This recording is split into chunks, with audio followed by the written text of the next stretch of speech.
Just to add a footnote to Stan's story, there's a record from the Eisenhower era of someone coming into President Eisenhower with a list of maybe 100 of these ICBMs, and his saying, throwing up his hands, and saying, well, why don't we just go completely crazy and build 500 of them? So his sense clearly was different. This is like picking your best poisoned apple.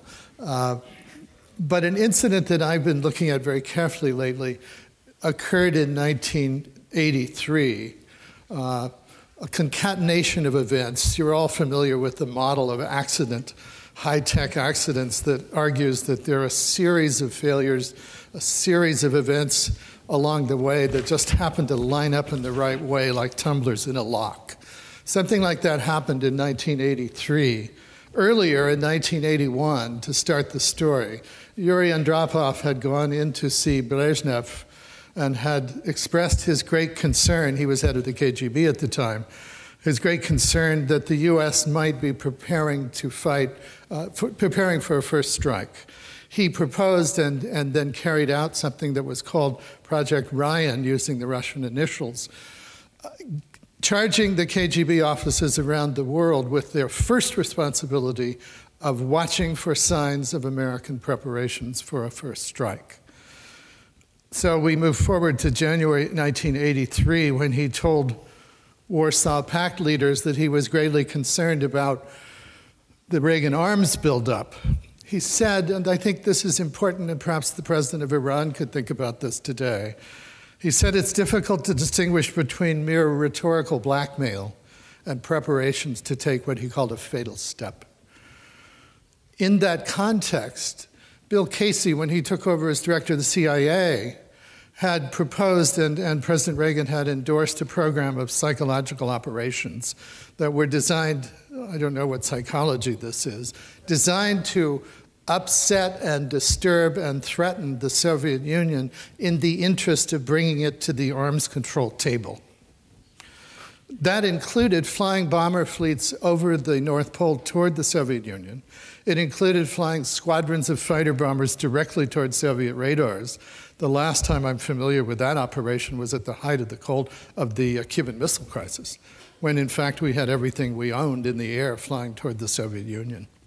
In any case, then the next event, the shooting down of Korean Airlines Flight 007, which the Soviets, some Russians still to this day maintain was a spy plane, because I think it fell into the context of the PSYOP operations that had been going on before.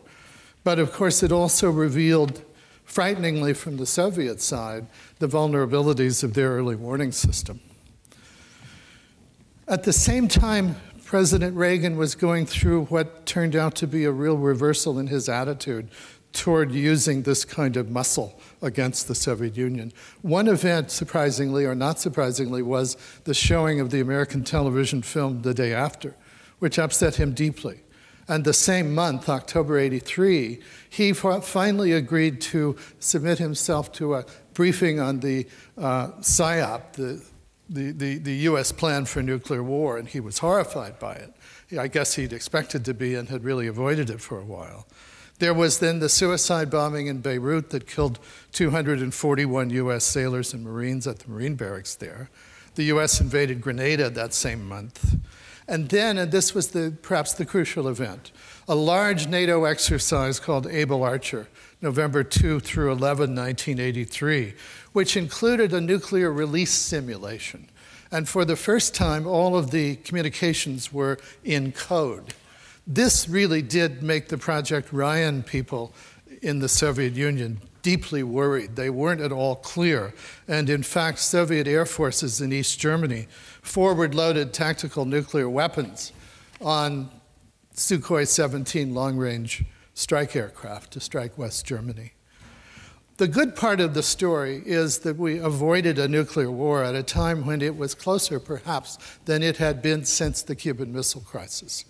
And at the same time, these events taken together seem to have convinced President Reagan to take a different course toward the Soviet Union. So that finally in December of that year, after he'd absorbed these various events, he asked Secretary Schultz to prepare a foreign policy address.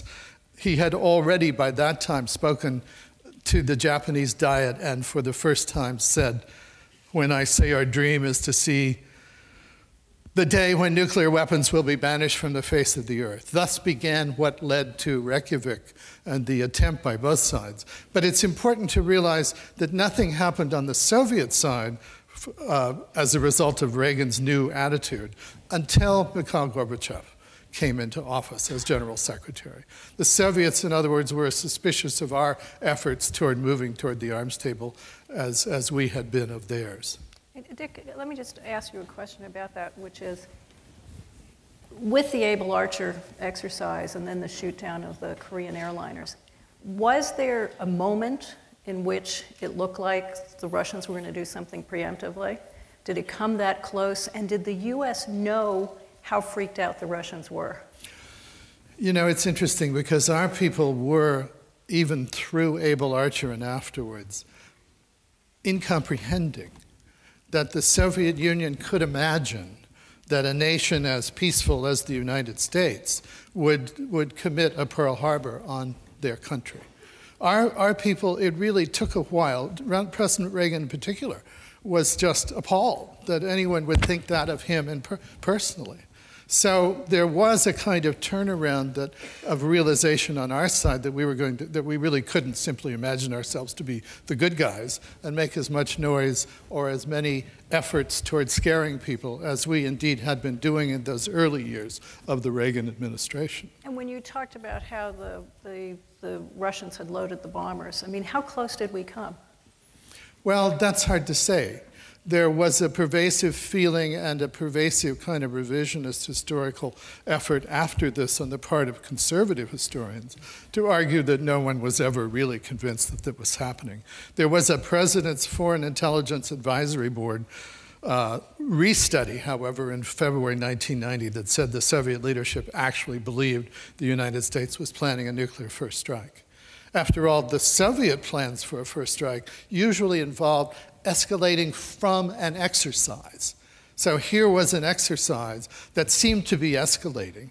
They couldn't read the codes, as before they had been able to do. It left them, I think, in the position of really having to decide. But I don't know yet, and I'm not sure the record will tell us yet, how close we really came. And do we know when the Russians figured out that we weren't that close to the brink? Well, there are some studies that indicate that the East German secret police, who were following all this very closely, were the ones who decided not to alert Moscow and really blow everything up. The argument then is that the Stasi basically saved the world, which is perfectly plausible given all of the confusion in this event. So I think the lesson here is the notion that deterrence is a more rational balance that existed was not so rational at that time period. Yes. As frightening as that is. So